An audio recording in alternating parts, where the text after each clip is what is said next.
They cheated me out of love, then tried to steal my father's fortune, but my lawyer outsmarted them. The knock at the door wasn't friendly, it wasn't a polite "can I borrow some sugar" knock. No, it was sharp, deliberate, and entitled. The kind of knock you'd expect from someone who thought they owned the place, or at least thought they should. I stood in the hallway staring at the door like it might bite me if I got too close. Something about that knock felt like a warning. But then again, when had my ex-wife Grace ever been subtle? I pulled the door open and there she was. Grace, my ex, dressed in designer clothes she likely couldn't afford, with sunglasses perched on her head like she was auditioning for a reality show no one wanted to watch, and beside her stood Daniel, the man she'd married after me. The man she'd left me for. His smirk was the kind that made you want to punch first, and ask questions later. He didn't say a word at first, just looked me up and down, like I was something he'd scrape off his shoe. Grace wasted no time. "Well, Thomas, aren't you going to invite us in?" I leaned against the doorframe, crossing my arms. "Depends, did you bring a gift?" "That's usually what guests do." Her smile faltered for a fraction of a second. But she recovered quickly, turning her charm dial up to 11. "We're not here for pleasantries, we're here to discuss business." Daniel finally spoke, his voice dripping with mock sincerity. "Your father's estate, we have some rightful claims. And it's only fair we settle this like adults." "Rightful claims?" I couldn't help but laugh. "You're joking, right? Grace, you left me, you signed the divorce papers, and now you think you're entitled to my father's estate." Grace stepped forward, her perfume overpowering as she crossed into my space. "Thomas, don't be unreasonable, you know how close I was to your father. He adored me, yeah, until he didn't." I interrupted. "Don't rewrite history just because you want a payday." Daniel's smirk grew wider, if that was even possible. "Listen, Tom, it's Thomas," I corrected. "Only my friends call me Tom. And last I checked, you're not one of them." Daniel's jaw tightened, but he pushed on. "Look, this house is worth millions. Grace was part of this family for years, and as her husband, I think it's only right we discuss what portion of the estate belongs to her and by extension to us." The sheer audacity of the man was almost impressive. "Almost, you're not getting a penny," I said flatly. But before I could follow up with something less polite, another voice chimed in from behind me. "Well, this is a fascinating conversation," said Eleanor, my lawyer, stepping into view. She was holding her leather briefcase in one hand, her tablet in the other, and wearing the kind of calm, confident smile that made you believe she could take down an army with just her pen. "Thomas, aren't you going to introduce me?" Grace's face fell, but Daniel was still smirking, though it had morphed into something more uncertain. "And you are?" he asked, his tone teetering between curiosity and annoyance. "Eleanor Price," she said smoothly, "Thomas's attorney. And you must be Daniel, the man who thinks he can walk in here and lay claim to something that doesn't belong to him. Or you're even bolder than I imagined." "Attorney?" Grace repeated, her confidence cracking. "Why would Thomas need an attorney?" "Because unlike some people I like to be prepared," I said, stepping aside to let Eleanor fully into the doorway. "And I had a feeling you'd pull something like this." Eleanor opened her briefcase, pulling out a folder thicker than a dictionary. "Your timing is impeccable," she said to Grace and Daniel. "Thomas and I were just going over the details of Mr. Harrison's will. You know, the one that explicitly outlines who does and doesn't have any legal claim to the estate." The color drained from Grace's face. But Daniel stepped forward, puffing out his chest like a rooster in a barnyard. "This isn't over," he said. "You can play the legal game all you want, but we have rights. We'll see you in court if we have to." Eleanor smiled sweetly, tucking the folder back into her briefcase. "Oh, I'm counting on it." Grace pulled Daniel back, her composure barely holding. "Come on, Daniel," she hissed. "Let's go." As they retreated down the driveway, Daniel threw one last glare over his shoulder. "This isn't the end, Thomas, we'll be back." "Looking forward to it," I called after them. I closed the door and turned to Eleanor, who was already flipping through her notes. "Well, that was entertaining," she said, "but you'd better buckle up, Thomas, this is just the beginning." I nodded, feeling the weight of what was coming. My father's legacy meant everything to me, and if Grace and Daniel thought they could take it from me, they were about to learn how wrong they were. After Grace and Daniel's dramatic departure, I sat down in the living room with Eleanor. She was already pulling out more papers from her briefcase, her expression sharper than ever. "You were right," she said, sliding a thick file across the coffee table toward me. "Your father anticipated this. He was meticulous in preparing for exactly this kind of stunt." I opened the file, finding page after page of legal documents, financial records, and correspondence that my father had quietly compiled over the years. It was overwhelming, like seeing a map of a battle plan. I didn't even know I was part of. My father had always been a step ahead, and now even after his death he was still guiding me. What is all this? I asked, flipping through the pages. Evidence, Eleanor replied, sitting back and crossing her legs. Your father didn't just write a will. He built a fortress, every clause, every contingency, it's all designed to protect his estate. From people like Grace and Daniel, he knew they'd try something like this. My stomach churned. You're saying he saw this coming? Eleanor nodded. From the moment Grace walked out on you, he started putting plans in motion. He suspected she was only with you for the money, and when the divorce happened it confirmed his fears. Then when Daniel entered the picture, your father became even more cautious. He didn't trust either of them. I leaned back in the chair, the weight of my father's foresight settling on my shoulders. So what's the plan now? Eleanor tapped her pen against her notebook.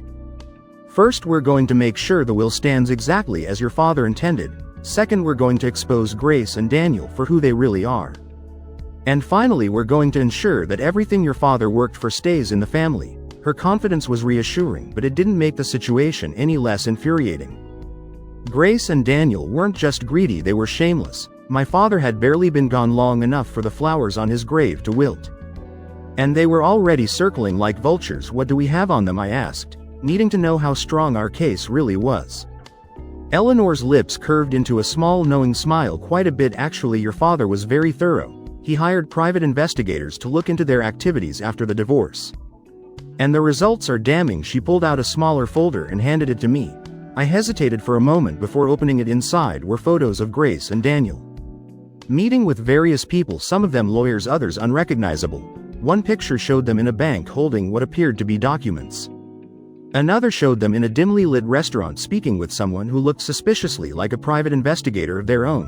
What am I looking at? I asked, my throat dry. Evidence of their attempts to test the will before your father even passed, Eleanor explained. They've been planning this for months. Daniel in particular has been aggressive in trying to find loopholes or weak points they could exploit. I stared at the photos. My blood boiling. Grace and I had shared years together. We weren't perfect, but I'd always believed that at the very least she cared about me once. Now it seemed like every moment of our marriage had been part of some larger scheme. And the will? I asked, trying to keep my anger in check. How airtight is it? As airtight as it gets, Eleanor assured me. Your father included a clause, what we call a no contest clause. It essentially states that if anyone tries to challenge the will, they risk forfeiting their inheritance entirely. So if they fight this, they'll lose everything. A grim sense of satisfaction settled over me. My father hadn't just been cautious, he'd been brilliant. Grace and Daniel thought they could outsmart him, but they were about to learn just how wrong they were. What's next? I asked, closing the folder and looking at Eleanor. Next, she said, standing up and gathering her papers, we prepare for the reading of the will. That's when this will all come to a head. Grace and Daniel are going to think they've won, and when they do, we'll be ready to show them just how wrong they are. I followed her to the door, my resolve hardening with every step. This wasn't just about protecting my father's legacy anymore. It was about standing up to people who thought they could take whatever they wanted without consequence. As Eleanor stepped outside, she turned back to me. One more thing, Thomas. Your father left you something. It's not in the will, it's separate. I'll bring it to you tomorrow before the reading. He wanted you to have it when the time was right. What is it? I asked, curiosity piqued. She smiled. You'll see. I watched her drive away, my mind racing. Whatever my father had left me, I had a feeling it was going to change everything. Grace and Daniel thought they had this in the bag, but they didn't know what they were walking into. They didn't know who they were up against. The next morning, Eleanor arrived right on time, holding a small leather-bound journal and a sealed envelope in her hands. There was a weight to her expression, one that told me whatever she had brought wasn't just another piece of legal strategy. It was personal. This belonged to your father, she said, handing me the journal first. He kept it during his last year, knowing things were coming to a head. I took the journal, carefully running my fingers over the worn leather cover. My father, Richard, had always been a man of quiet reflection, preferring to write down his thoughts rather than voice them aloud. This journal felt like a part of him I hadn't seen before. What's in it? I asked. Eleanor gestured for me to open it. His thoughts, suspicions and plans, but more importantly, the truth about Grace. I sat down at the kitchen table and opened the journal. The first few pages were filled with entries about my father's declining health, his concerns for the future and his determination to protect the family's legacy. But as I turned the pages, the tone shifted. March 15th. Grace is not the woman Thomas thinks she is. She came into his life with ulterior motives, and while I hoped their love would be genuine, It's clear now that she was only ever after what she thought she could gain. I've been watching her closely and the signs are all there. Secret phone calls, unexplained trips, and now Daniel. I paused, the words cutting deeper than I expected my father had known. He had seen what I refused to acknowledge during my marriage. Grace's betrayal wasn't just personal, it had been calculated. I turned another page. April 2nd. Daniel is dangerous. He doesn't care about Grace beyond what she can deliver. He's pushing her to secure access to the estate.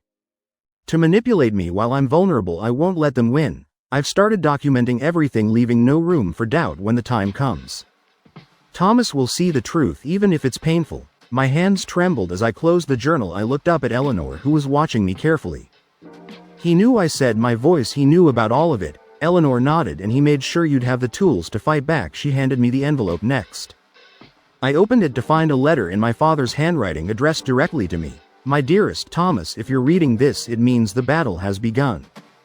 Grace and Daniel have made their move just as I knew they would. I'm sorry you have to face this, but I want you to remember one thing: you are not alone. I've given Eleanor everything she needs to ensure the truth comes to light. Trust her and trust yourself. You're stronger than you think. As for Grace and Daniel, they've underestimated you and me. They think this is about money, but they're wrong. This is about integrity, about protecting what truly matters. Inside the journal you'll find evidence of their deceit, but there's more to come. The will is only the beginning. Watch closely, Thomas. The pieces are already falling into place. With love and faith in you, Dad. I set the letter down, my chest tight with emotion. Even from beyond the grave, my father was guiding me. Standing beside me as I faced the people who had tried to tear our family apart. There's one more thing, Eleanor said, interrupting my thoughts. She reached into her bag and pulled out a USB drive. Your father hired a private investigator. This drive contains surveillance footage and audio recordings. Everything he uncovered about Grace and Daniel's plans. I stared at the drive, my anger simmering beneath the surface. What did he find? Eleanor sighed. Meetings with lawyers to discuss contesting the will. Bank transfers that suggest Grace was siphoning money from your joint account during your marriage. And Daniel, he's been bribing people left and right, trying to dig up dirt on you and your father. I clenched my fists, the weight of their betrayal crashing over me. Like a wave, they hadn't just wanted to hurt me, they wanted to destroy everything my father had built. Eleanor placed a hand on my shoulder.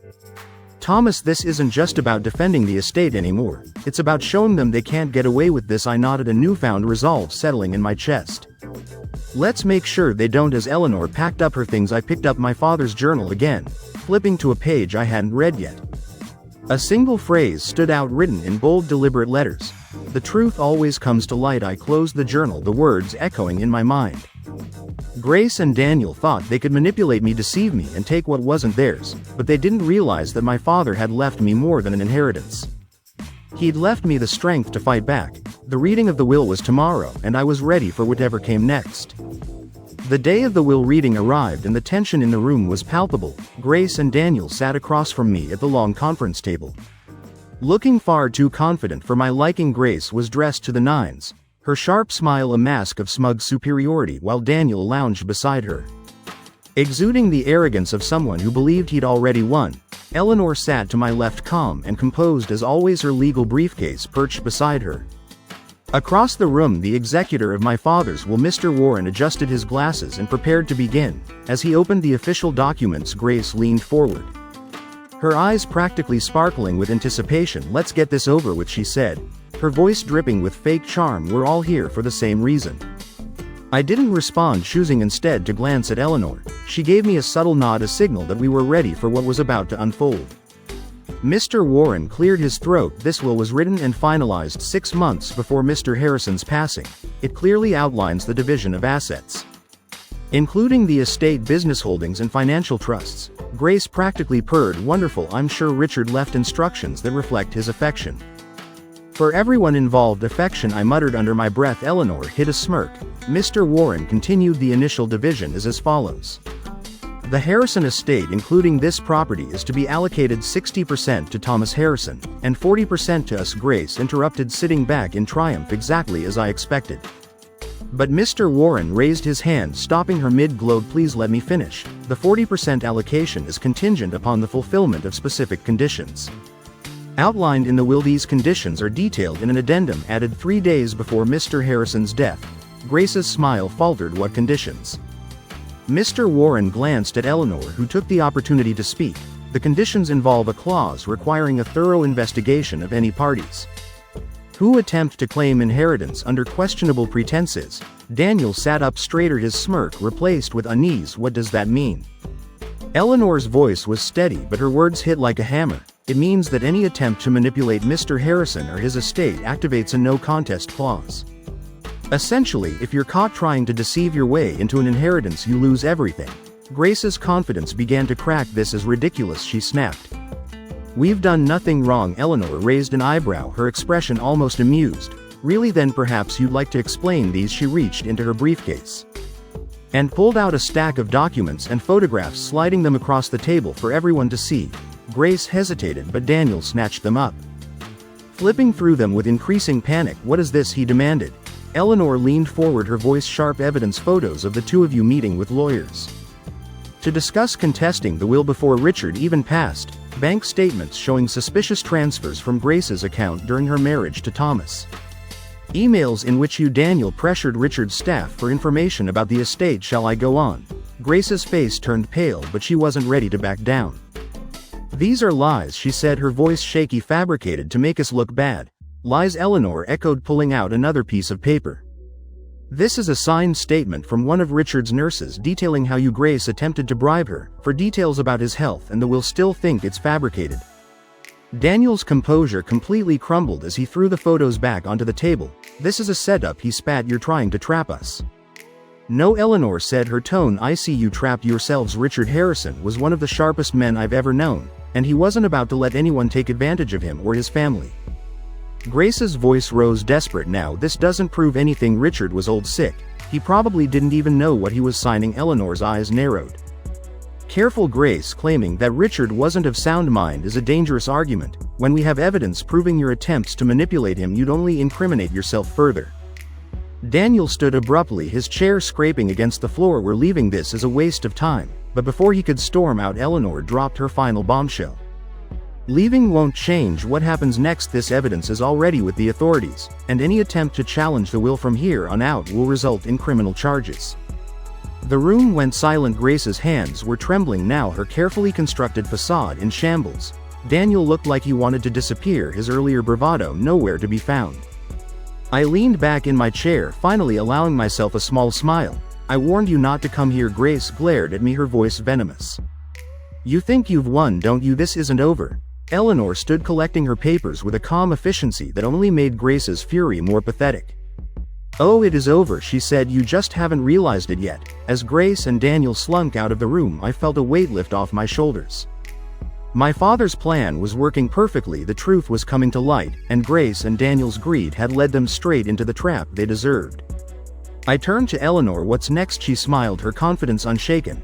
Next, we let them dig their hole even deeper. The courtroom is where this really gets interesting. I nodded, ready for whatever came next. My father had prepared me for this, and I wasn't about to let him down. The day of reckoning was finally here. The courtroom showdown where Grace and Daniel would meet the consequences of their greed. Eleanor and I arrived early, her briefcase practically brimming with the evidence. My father had meticulously gathered. The courthouse buzzed with activity, and I could see reporters already circling outside, eager for a sensational story. Inside, the courtroom was filled with an audience of curious onlookers. Grace and Daniel sat at the defendant's table, their expressions a mix of forced calm and barely concealed panic. Grace was impeccably dressed as usual, but the cracks in her composure were beginning to show. Daniel, on the other hand, looked like he'd aged a decade overnight. Their attorney sat between them, whispering hurried reassurances that didn't seem to help. I sat beside Eleanor, who looked as calm and collected as ever. They're going to fight this, I whispered. They can try, Eleanor replied with a faint smile. But your father left no loose ends. The judge entered and the room fell silent. After the formalities, the case began with a reading of the will. The initial terms were straightforward. 60% of the estate was allocated to me, while 40% was to go to Grace and Daniel, contingent on fulfilling specific conditions. Grace sat up straighter, her confidence briefly returning. But then Eleanor stood, her presence commanding the room. Your Honor, we would like to introduce evidence related to the conditions of the will as outlined in the addendum. Grace's attorney stood quickly. Objection, Your Honor, this is irrelevant to the initial distribution of assets. The judge raised an eyebrow. Overruled. Proceed, Miss Price. Eleanor stepped forward, her voice steady and precise. The conditions of the will include a no-contest clause. This clause states that any party attempting to manipulate Mr. Richard Harrison or his estate forfeits their claim entirely. We have evidence that the defendants Grace and Daniel engaged in such manipulation. Gasps rippled through the courtroom. Grace's attorney scrambled to object again, but the judge waved him off. Let her continue. Eleanor approached the bench, handing over a stack of documents. These include bank statements, photographs, and signed affidavits detailing the defendants' actions. Notably, we have proof of bribery attempts, fraudulent financial activities, and premeditated plans to contest the will before Mr. Harrison's passing. The judge reviewed the documents, his expression darkening. Grace's attorney looked like he wanted to crawl under the table. Daniel leaned over to whisper something to him, but the attorney ignored him, clearly out of his depth. Eleanor continued, her tone sharp. Furthermore, we have video evidence of Grace and Daniel discussing their plans. This includes a recorded attempt to bribe Mr. Harrison's nurse for information about his condition and the contents of his will. At that, Eleanor pulled out a USB drive and handed it to the court clerk. Moments later, the video played on the courtroom screens. Grace's voice filled the room, unmistakably conniving. Once the old man's gone, we'll challenge the will. Daniel, you just have to keep pushing him. He's sick, he'll cave eventually. Grace's face turned white and Daniel's jaw clenched as murmurs spread through the room. The judge silenced the crowd with a sharp bang of his gavel. Do you deny this is your voice, Mrs. Grace Mitchell? Eleanor asked, her words cutting like a knife. Grace hesitated, then stammered, it's taken out of context. Eleanor didn't flinch. Would you like to hear more context? We have hours of recordings. The room erupted in whispers again, and the judge banged his gavel once more. Order, order, Mrs. Mitchell, please answer the question. Grace glanced at Daniel, who offered no help, then back at her attorney. Finally, she slumped in her chair. No, she muttered, I don't deny it. That single admission sealed their fate. But Eleanor wasn't done yet. Your Honor, I would also like to present evidence of financial fraud committed by the defendants. These bank statements show that Mrs. Mitchell funneled money from her joint account with Mr. Harrison during their marriage, transferring funds to accounts under her maiden name. Mr. Daniel Mitchell was complicit in these actions. Daniel exploded. That's a lie. Eleanor calmly slid another document across the table. These records beg to differ, Mr. Mitchell. You see, Mr. Harrison was thorough. He hired private investigators who tracked every dollar and every meeting. Your lies and schemes are all laid bare. The judge leaned forward, his expression stern. Do the defendants have any response to these allegations? Grace's attorney stood shakily. Your Honor, my clients respectfully decline to comment at this time. The judge nodded grimly. Then we'll proceed. The courtroom was silent except for the occasional scribble of reporters' pens, and the judge's deliberate flipping of documents. Grace and Daniel sat rigidly, their earlier bravado long gone.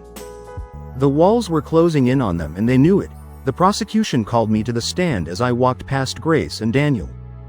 I caught the faint hint of desperation in Grace's eyes, a glimmer of the control she was rapidly losing. Daniel, however, wouldn't even look at me. Please state your name for the court, the prosecutor began. Thomas Harrison, I said, my voice steady. Mr. Harrison, can you describe your relationship to the defendants? I glanced briefly at Grace and Daniel before answering. Grace Mitchell is my ex-wife and Daniel Mitchell is her current husband. The prosecutor nodded. And during your marriage, did you observe any behavior from Mrs. Mitchell that might indicate financial misconduct or manipulation? I hesitated for a moment, not because I didn't know what to say, but because I needed to steady myself. Yes, I said finally. Grace often withdrew large sums of money without explanation. When I questioned her about it, she would dismiss my concerns or claim it was for household expenses. Did these withdrawals continue after your divorce? They did, I confirmed. I later learned she had accessed our joint accounts during the divorce proceedings, transferring money into private accounts under her maiden name. Grace's attorney stood abruptly. Objection, this is speculative and irrelevant. The judge waved him off. Overruled. The witness may continue. The prosecutor leaned in. Mr. Harrison, are you aware of any actions taken by the defendants regarding your late father, Mr. Richard Harrison? I nodded yes.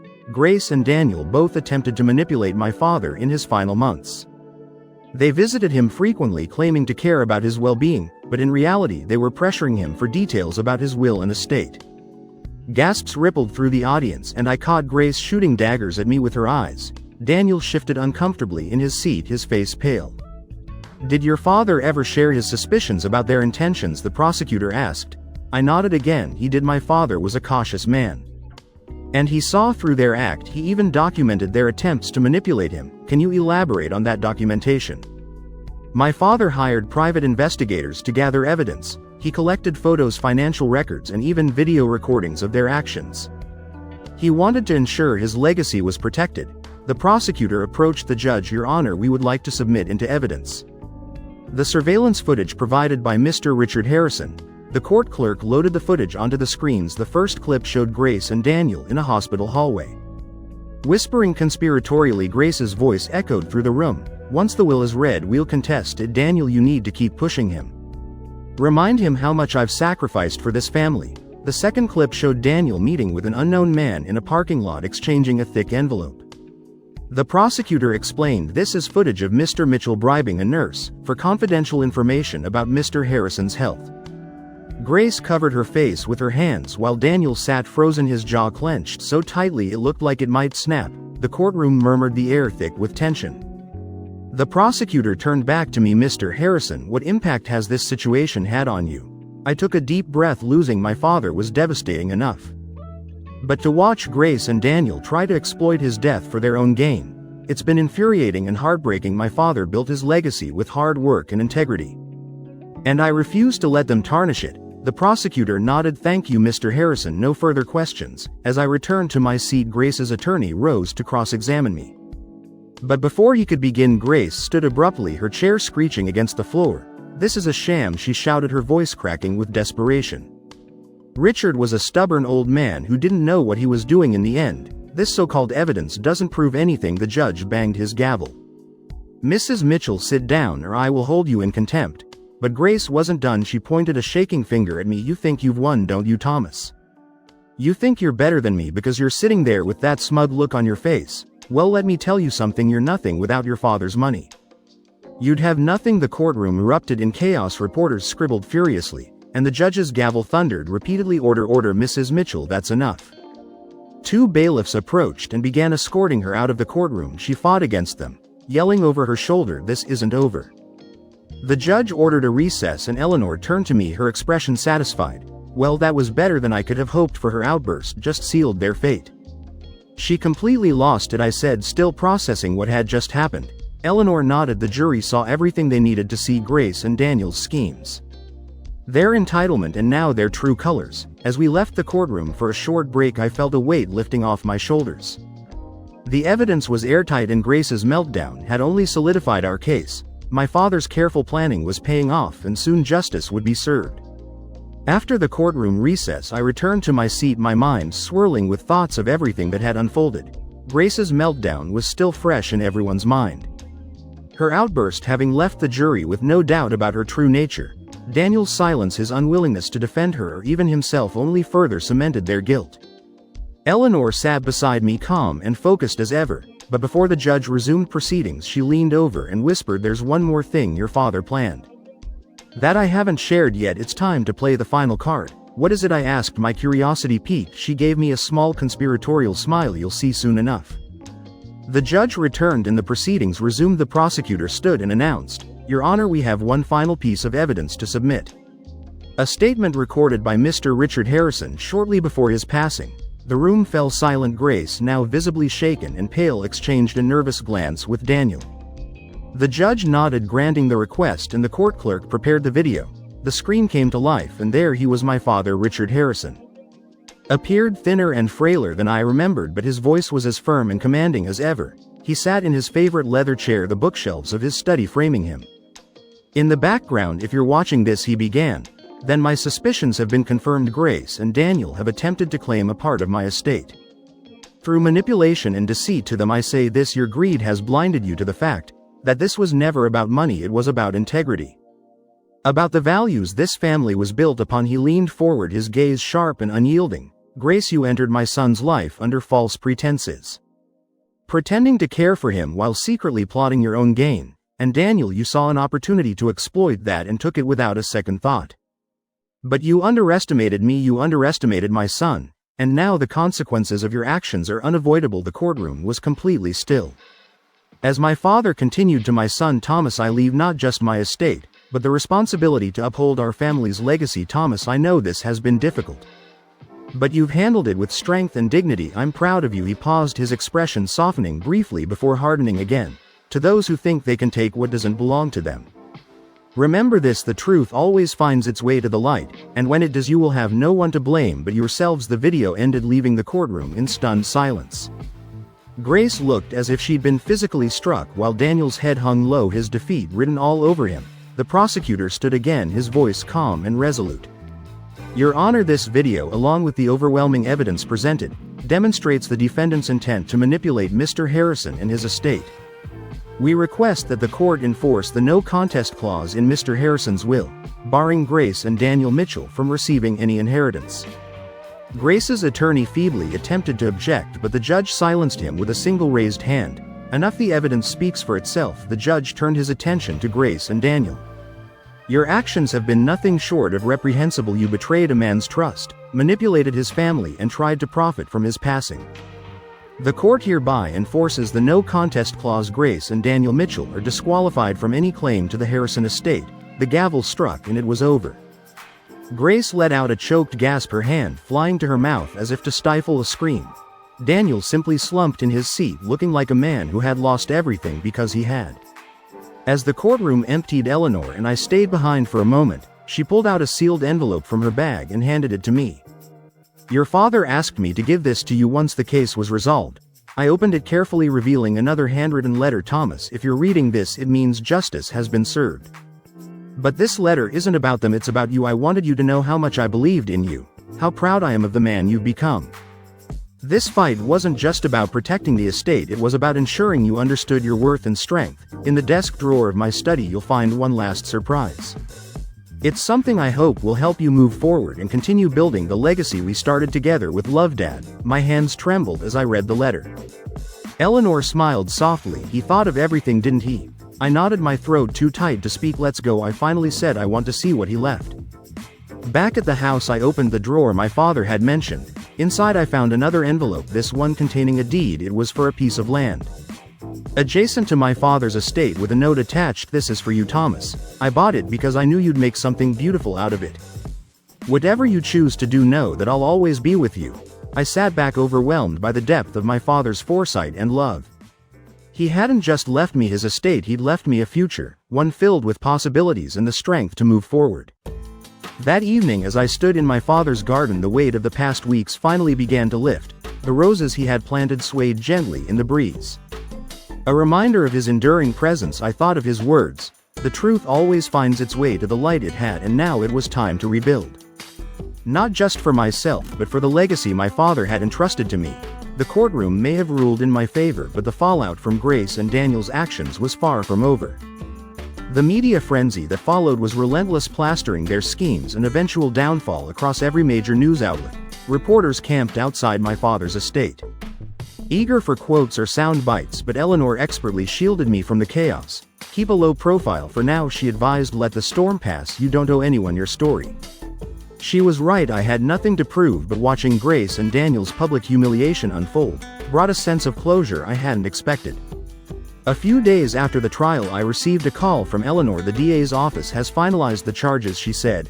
"Grace and Daniel are facing multiple counts of fraud, conspiracy, and attempted bribery. Daniel's cooperation during the investigation might reduce his sentence, but Grace," she paused, her tone heavy, "Grace could be looking at 10 to 15 years.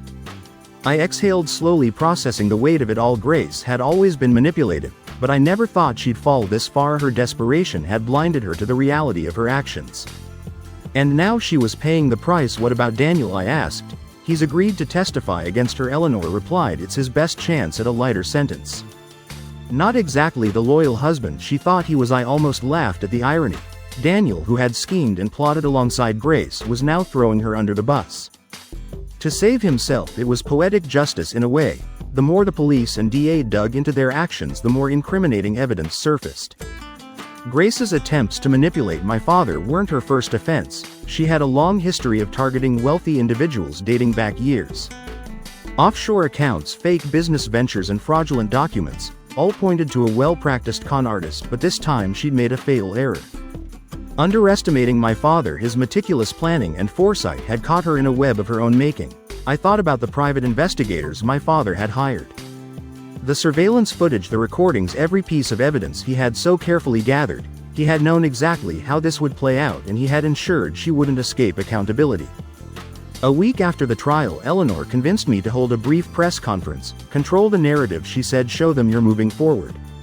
Standing in front of a crowd of reporters, I took a deep breath and began. My father was a man of integrity, a man who believed in justice and hard work.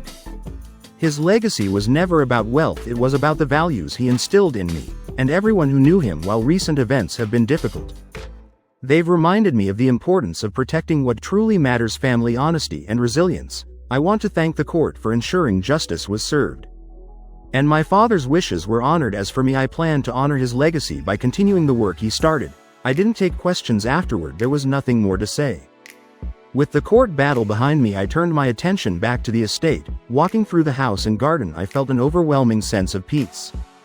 This wasn't just a house, it was a testament to my father's love and dedication. Every brick, every tree, every flower bed held memories of him. But it wasn't enough to simply preserve what he had built. I wanted to expand it, to create something that would honor his legacy for generations to come. Eleanor and I sat down to discuss the next steps. The land your father bought next to the estate, she said. What do you want to do with it?